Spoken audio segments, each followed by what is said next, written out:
what is it with this program and sagas?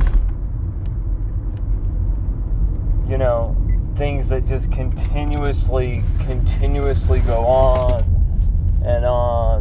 and you think, oh, well, new coach, new culture, like, that's not going to happen anymore, right?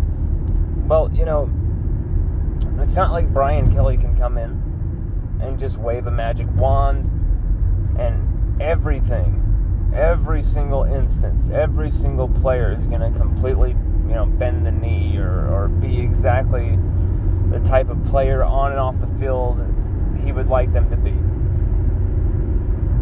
Or the player that can even be eligible. Which is where we are running into trouble once again for the third straight season. John Emery Jr., running back, who had already been cleared, it seemed,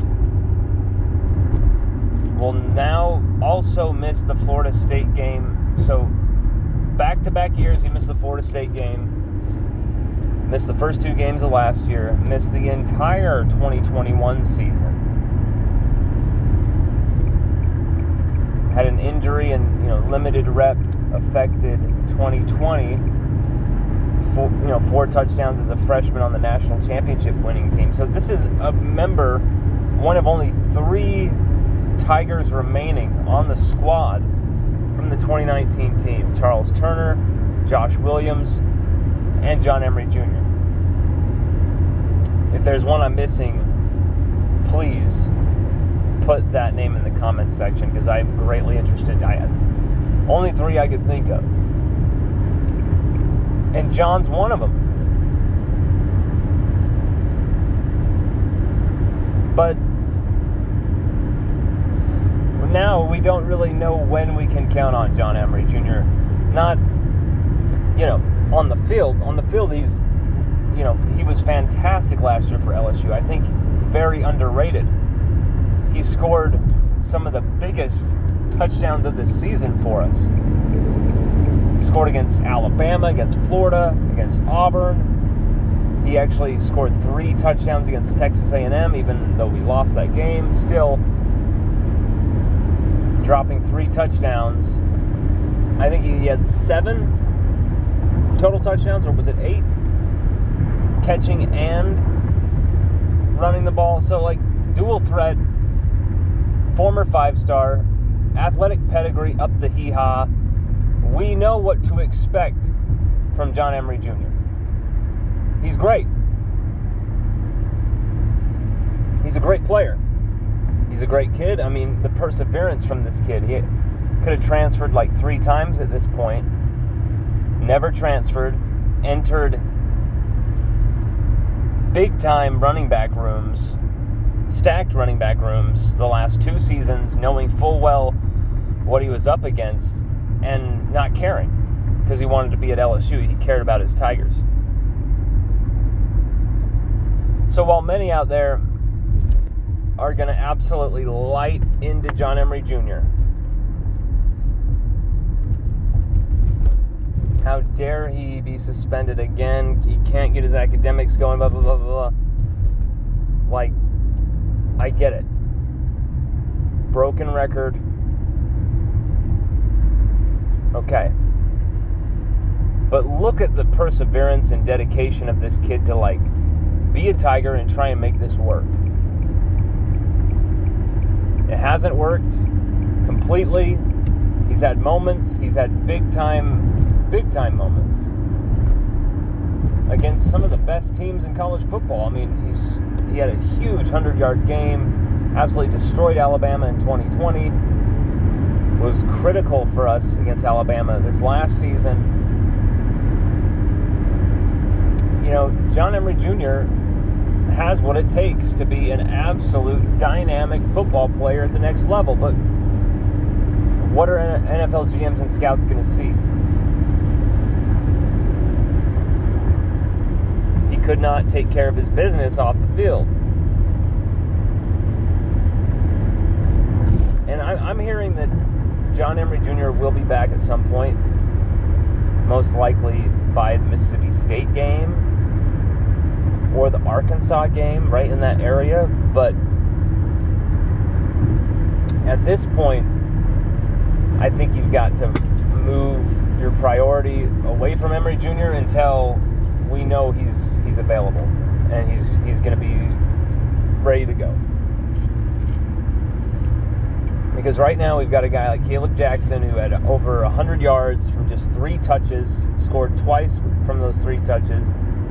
You know, Logan Diggs is hiding in the background, one of the most violent runners on the team and one of the most productive career running backs on the team. Noah Cain had 10 rushing touchdowns for us last year. Josh Williams is an absolute beast and a team leader and likely going to be the starting running back. Armani Goodwin had 5 rushing touchdowns in 7 games and was just awesome for LSU when he was available last season.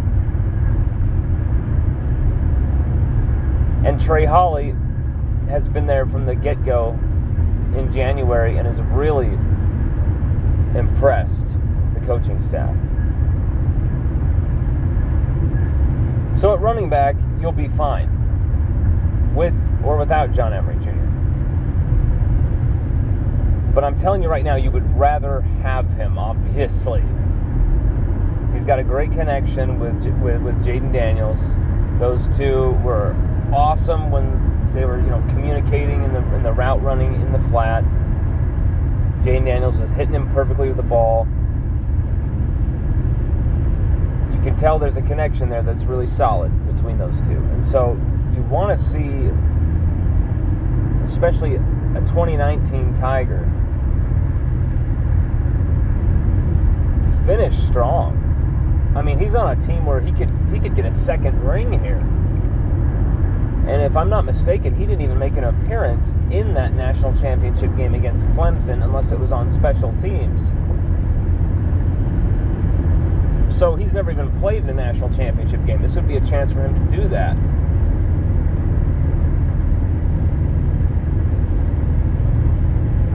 I'm not really going to crucify John Emery Jr. I'm not really going to rip on him, criticize him, anything like that. I'm just,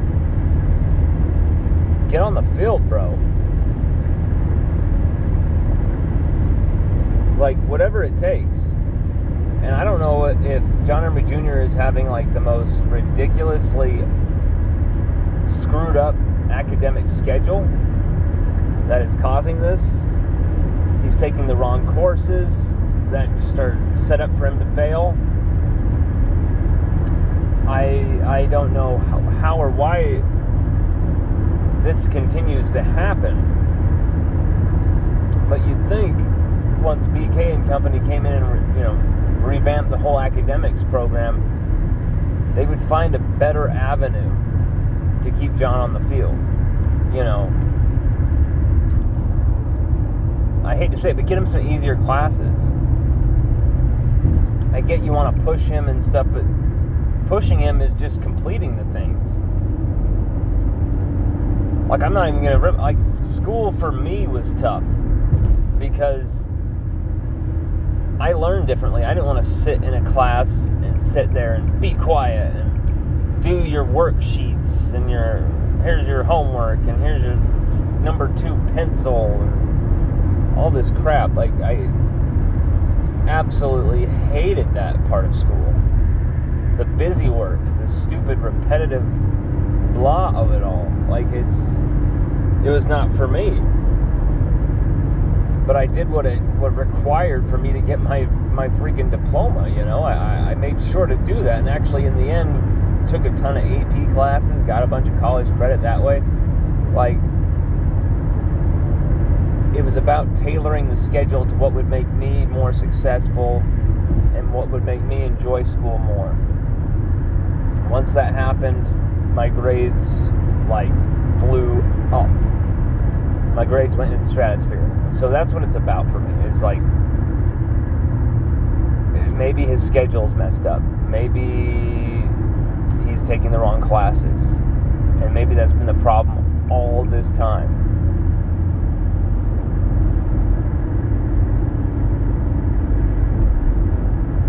I don't think this really says anything about the intelligence or the IQ level of John Emery Jr. either. Because, I mean, let's be honest, a lot of these degrees that you're getting in college are absolutely worthless. And so it's like, it's not saying, oh, he's not a super genius, he can't figure out all this calculus, or whatever. It's like, I don't know what I'm trying to say. It's just, college nowadays, it's kind of a scam. Let's just be real about this. It's kind of a scam, kind of a money scam, and it just wastes. They try and waste your time as much as possible because that equals more money for them. And so, I get that John's on scholarship. I get that no problem there. But, like, this just is a very strange situation where I don't know why, how this keeps happening.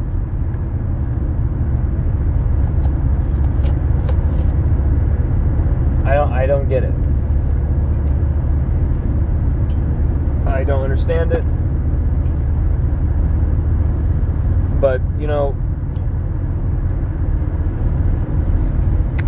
love to have John on the roster for this team.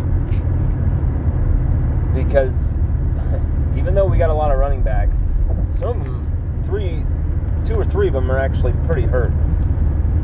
And so, if we find ourselves 3 running backs cut out of the picture, plus John Emery, that's 4 running backs cut out of the picture, you're absolutely going to need huge reps from Caleb Jackson.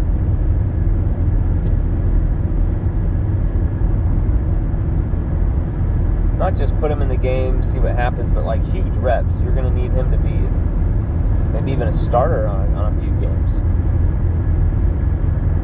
Are they prepared, or are they wanting to do that?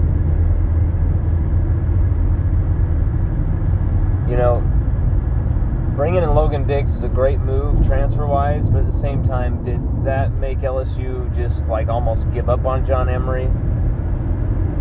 And like, oh, we don't really need to help him, but we'll have him along. But have him along and then have him be gone, and have him along, have him be gone. Like, it is a distraction. I mean, we thought LSU probably leaked the Mason Smith news to Wilson Alexander. We really have heard that LSU knew this is going to come out, and it's going to come out game week, and we'd rather have it come out now, the week before game week, get the all the craziness and all the distractions and all that stuff out of the way. That's what it seemed like to me, kind of a media, sports information driven release there. Just what I've heard. I'm not saying it's a fact, just what I've heard. And if you kind of look into it, it kind of seems like that, because no one else had a clue, but then suddenly it comes out of the sky. Seems a little weird to me. And so you're wanting a distraction-free game week, and you even set up the Mason Smith story to come out at a certain time to accomplish that. And then you got to announce again that John Emery's not available for week 1. Like,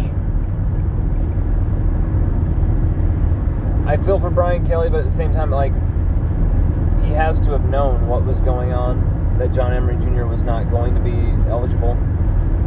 Because I don't know how these eligibility things are just suddenly just decided. Like, oh, he's not eligible all of a sudden because he didn't complete this. It seems like you would know in advance. Or maybe they were just waiting on the test results or something. And he didn't pass the class or whatever, you know, like. Either way, we hope for John Emery's sake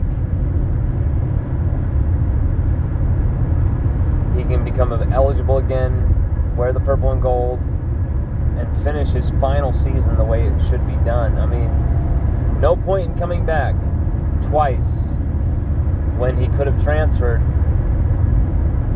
could have had his career development in a whole different direction right now. It could even really be in the NFL. No point in doing all that and coming back continuously if you're going to finish it like this. This isn't going to help your draft stock. It's going to kill it. You'll go undrafted and have to really fight your way onto a team. And what's that going to take? It's going to take intense commitment, drive, perseverance, all the stuff John showed.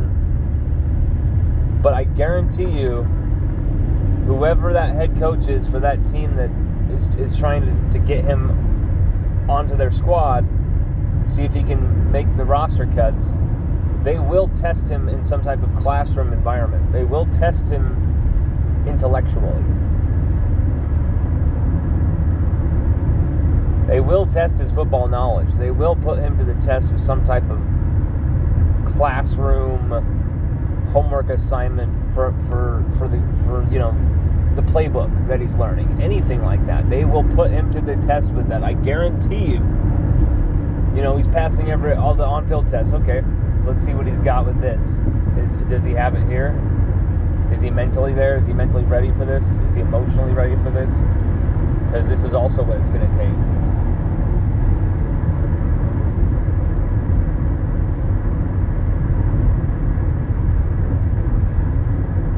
It's just crazy. Another season opener with multiple players suspended, with little flickers of drama. At the same time, if you're going to have 2 star players missing from the Florida State game, I guess these would be the 2 star players you'd have miss. I mean, you wouldn't want to have Harold Perkins and Jane Daniels out for this game now, would you? You wouldn't want to have Will Campbell and Emery Jones out for this game, would you? If you're going to have 2 star type players, Mason Smith, a little banged up already, probably would have had limited reps.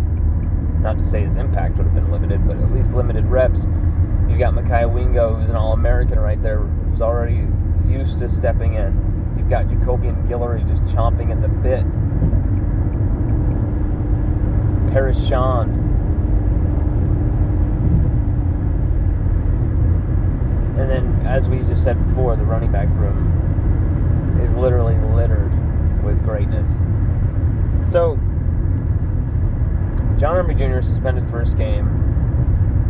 This is not a rerun from 2022. This is not a rerun of an episode from 2021. It is just deja vu for the 3rd time.